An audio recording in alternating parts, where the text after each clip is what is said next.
नमस्कार, मैं हूँ नंदिनी सिंह। रेडियो और सोशल मीडिया के माध्यम से आप सभी लोग मुझे जानते होंगे। मैं आप तक अपनी बात सिंपल और इजी लैंग्वेज में पहुंचाने की कोशिश करती हूँ।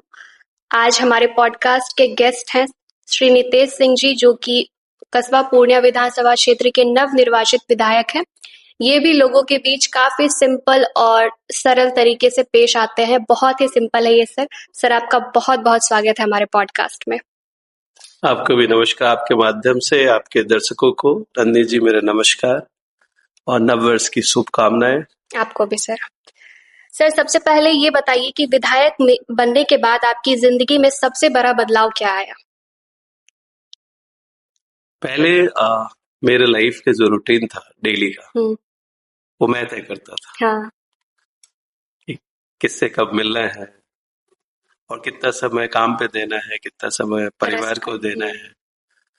अब वो मेरे हाथ में नहीं है, बिकॉज जनता ने 22 दिन में एक ऐसे व्यक्ति जिसको राजनीति के क्षेत्र में जीरो अनुभव और बिल्कुल नया कस्बा के लिए, तो उन्होंने भरोसा जताया। मैं तो कहता हूँ कि अंधा भरोसा जताया। तो एक आपकी भी अकाउंटेबिलिटी होती है कि लोगों के विश्वास और उसके भरोसे पे खड़ा उतरने का। तो जनता ने अब वो वोट देके जिता के मुझे विधानसभा भेजा है जी। अब हमारी जिम्मेवारी है कि उनके विश्वास पे खड़े उतरना है। कस्बा में जो विकास के कार्य पिछले 15 वर्षों से जो धीमी पड़ गई थी, उनमें तेजी लाना है और कम समय में लाना है। बिल्कुल। लोग आपको काफी सिंपल और इजी टू अप्रोच मानते हैं। आप खुद के बारे में क्या मानते हैं? खुद के बारे में, क्योंकि मैं एक मध्यम वर्ग फैमिली में पैदा हुआ, पला बड़ा, सरकारी स्कूल से मेरी शिक्षा हुई, तो जीवन में हमने हर वो चीज देखी है, कमियां भी देखी है, यहाँ तक पहुंचे हैं तो बहुत कुछ पाया भी है प्रभु की कृपा से। तो मुझे लगता है जीवन तो एक है और इसमें इंसान को आसान ही रहना चाहिए, सिंपल ही रहना चाहिए। आप जब ग्राउंड में रहते हैं तो ग्राउंड की रियलिटी से आप कनेक्ट करते हैं। तो मुझे ऐसा कुछ नहीं है, बस अब ये लोगों को जज करना है। अपने बारे में खुद से क्या बताऊं, मैं कैसा फील करता हूँ। ग्राउंड लेवल ही फील करते हैं खुद को। मुझे आसान भाषा में कहे तो काम करने में मजा आता है और समस्याओं को सॉल्व करने के लिए मैं निरंतर प्रयास करता रहता हूँ, चाहे वो व्यावसायिक में हो, अब तो राजनीतिक क्षेत्र में है, सामाजिक क्षेत्र में है, तो उसमें लगा हुआ। लोग अक्सर कहते हैं कि चुनाव के बाद नेता गायब हो जाते हैं, दिखते ही नहीं है। जब चुनाव आता है तभी वो दिखते हैं, लेकिन आपके साथ ऐसा नहीं है। आप कस्बा के जनता के बीच जाते हैं, उनसे मिलते हैं। तो ग्राउंड लेवल पर जो जाते हैं, दिखते हैं, इसके बारे में आप क्या सोचते हैं? क्यों ये जरूरी है? देखिए, आपको जनता के बीच जाना होगा और जनता के बीच जाने का मतलब ये नहीं है कि सिर्फ भूज बात पे ही जाना। जो समस्याएं हैं उनको समझने के लिए आपको जाना। बिल्कुल। अगर मैं एग्जाम्पल के तौर पे बताऊं, तो जब मैं नया नया जीता था तो हम लोग कई सारे ऐसे रोड्स हैं जिसके टेंडर हो रखे थे और उस पर काम नहीं हो रहा था। कुछ ऐसे रोड्स थे जहां ठेकेदार काम कर रहे थे तो दिक्कतें आ रही थी। तब जब ग्राउंड में आप जाते हैं, पब्लिक से बात करते हैं, तो उनकी पॉइंट ऑफ व्यू को भी आप समझते हैं कि वो क्या सोच रहे हैं, तो आप उनको जाके सॉल्व कर सकते हैं। और जब आप उनके बीच जाते हैं तो कई ऐसी समस्याएं वो आप ऑब्जर्व करते हैं जिसको आने वाले समय में आप सही डिपार्टमेंट या सही जगह पे आप एड्रेस करते हैं तो उसका समाधान आ सकता है। तो इसलिए किसी भी नेता को मेरा ऐसा मानना है, हमेशा अपने क्षेत्र में जाना चाहिए और क्षेत्र की समस्याओं को जनता के बीच बात करके समझने की कोशिश करना चाहिए, क्योंकि जब आप समझते हैं तभी समाधान लेके आएंगे। जी। आप खुद को नेता से ज्यादा एक पब्लिक रिप्रेजेंटेटिव मानते हैं या अभी भी आप वही आम इंसान हैं? पब्लिक रिप्रेजेंटेटिव, क्योंकि लोगों ने वोट दिया है, जिताया है, अब मैं विधायक हूँ, तो उनकी आवाज मेरे माध्यम से अलग अलग डिपार्टमेंट हो या विधानसभा हो, वहां मुझे पहुंचाना है, तो वो तो हुई ही। और आम इंसान तो जीवन भर रहूंगा, जब तक जीवन है तो वो तो रहेगा ही, उससे इसका कोई लेना देना नहीं जी। सर, ऐसा सुनने में आ रहा है कि आप टीम कस्बा के बारे में कुछ सोच रहे हैं, बनाने वाले हैं, तो इसका क्या पर्पस है? देखिए, कस्बा अगर आप देखें तो कस्बा ऑलमोस्ट 40 से 50 किलोमीटर के एक रेडियस में फैला हुआ है। हमारे यहाँ 34 पंचायत है, 26 वार्ड है। तो हर वार्ड, हर पंचायत की समस्याओं को कम से कम समय में समझना और उसका समाधान लाने के लिए हम लोगों ने सोचा है कि एक टीम कस्बा बनाएंगे, ताकि कस्बा की जो बेसिक इंफ्रास्ट्रक्चर है वो तो प्रॉब्लम सॉल्व हो ही, वो हमारे तक भी पहुंचे और उसका हम समाधान लेके आ सके। दूसरा, कई ऐसे प्रोग्राम है जहां अवेयरनेस की जरूरत है। आज के दिन में हमारे युवा कुछ भटक रहे हैं, बिल्कुल। स्मैक एक बड़ा कंसर्न है इस एरिया में, क्योंकि हम लोग बॉर्डर शेयर करते हैं नेपाल से, बांग्लादेश से और अदर एरिया से। तो बॉर्डर एरिया में जो तस्करी करने वाले, जो इस तरह के लोग होते हैं, वो हमेशा कोशिश करते हैं कि यहाँ के युवा को बड़गलाने के लिए। तो हमारा एक चैलेंज है और ये एक संकल्प है कि इस स्मैक की प्रॉब्लम को सॉल्व किया जाए। तो ये सिर्फ पुलिसिंग से सॉल्व नहीं हो सकते, इसके लिए आपको अवेयरनेस फैलाना पड़ेगा कि जब पेरेंट्स बच्चों में पहला लक्षण देखे तो क्या करना चाहिए। तो इसके लिए आपको एक टीम की जरूरत है। सिर्फ यही नहीं, एक नया कस्बा बनाने के लिए आपको अच्छी टीम की जरूरत है। तो हमने ये सोचा है कि कस्बा को बदलने के लिए और बेहतर और विकसित कस्बा बनाने के लिए एक टीम बिल्ड करें। और बहुत सारे युवा मैंने चुनाव के दौरान देखा, क्योंकि मैं बिल्कुल नया था, और हर क्षेत्र में लोग हमारे साथ, हमारे लिए और एनडीए के लिए काम कर रहे थे। तो हमने सोचा कि सिर्फ चुनाव में ही क्यों, पूरे 5 साल है, अगर ऐसी टीम बिल्ड की जाए और उनको कनेक्ट किया जाए तो उनके माध्यम से भी जो प्रॉब्लम आएंगे उन प्रॉब्लम को सॉल्व किया जाएगा और बहुत कम समय में हम लोग उन चीजों को, मतलब उन समस्याओं तक पहुंच सकते हैं जहां पे पहुंचने में वक्त लगता है।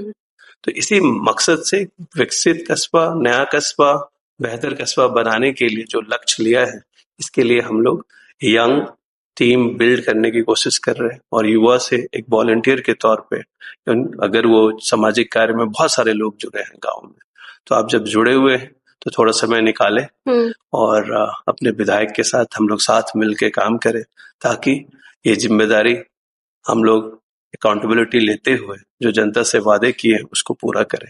इसी क्षेत्र में हम लोग टीम कस्बा बनाने के लिए अपनी टीम का चयन करना शुरू कर रहे हैं।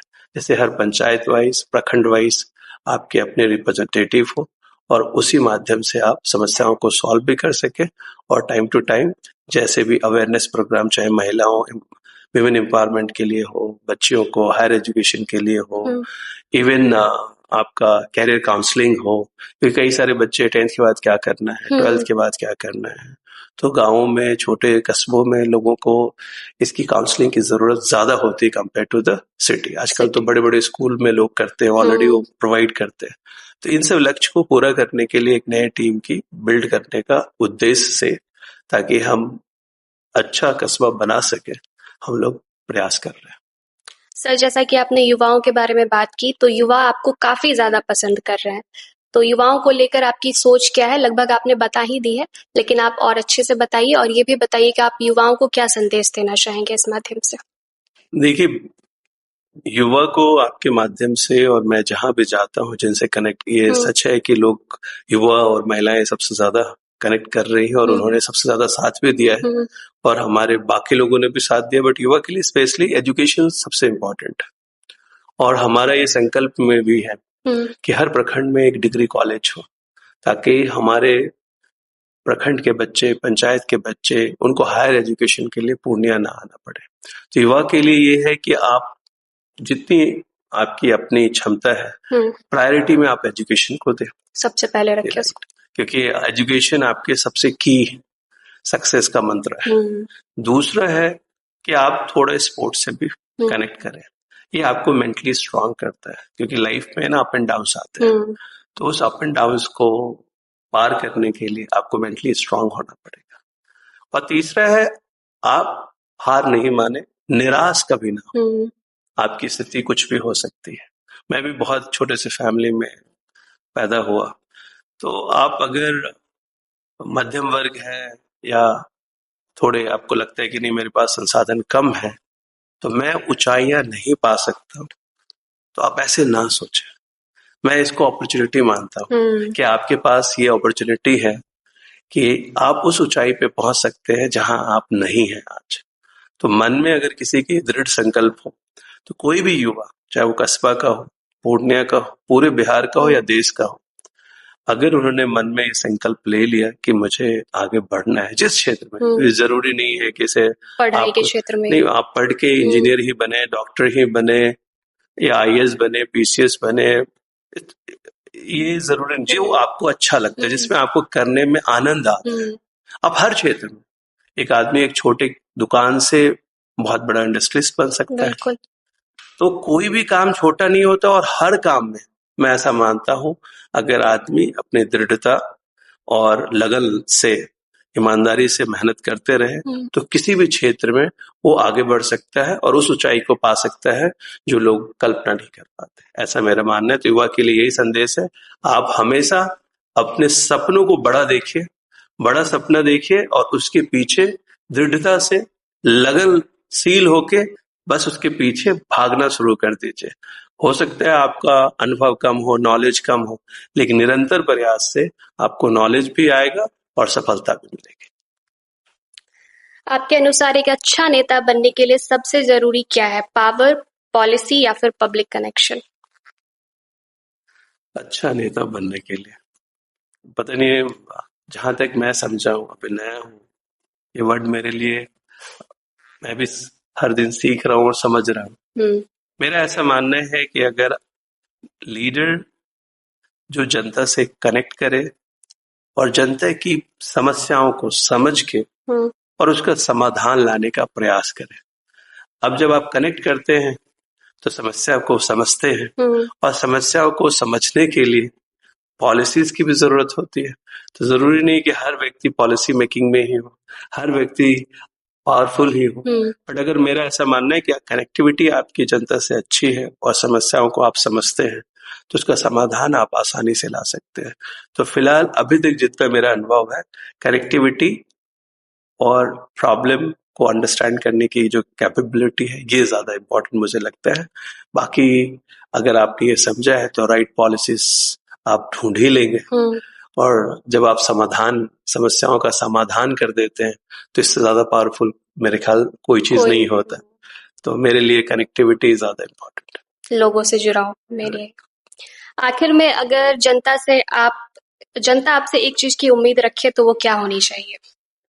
जो संकल्प लिया है उसको पूरा करने का जो मैंने वादा किया है वो उनका हक है और मैंने हर अपने इलेक्शन कैंपेन में ये बोला है और जनता के को ये बताने की कोशिश की है, उनको भी एक संकल्प दिलाया है। अगर मैंने जो वादे, जो संकल्प चुनाव के दौरान, मैं हूं या कोई भी नेता, अगर वो नहीं करते तो आप उनको दोबारा मत चुनिए, क्योंकि जब तक ये परंपरा जारी रहेगा कि हम सिर्फ कास्ट, रिलीजन और इसी बेसिस पे लोगों को वोट देते रहे तो मेरे ख्याल से समाज की समस्या उस ढंग से नहीं सॉल्व होगा जिस ढंग से होना चाहिए, जो गति होनी चाहिए।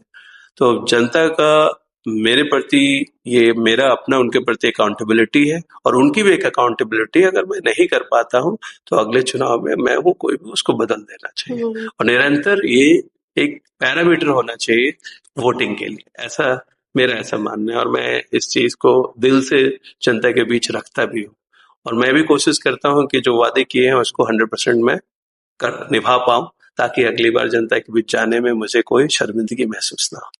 सर, आज आपने समय निकाला कस्बा के लोगों के लिए और हमसे बातचीत करने के लिए, इसके लिए आपका बहुत बहुत धन्यवाद। उम्मीद है सुनने और देखने वाले लोगों को ये बहुत ज्यादा पसंद आएगा हमारा आज का पॉडकास्ट। तो आज की बातचीत हम यही खत्म करते हैं। Thank you sir. Thank you.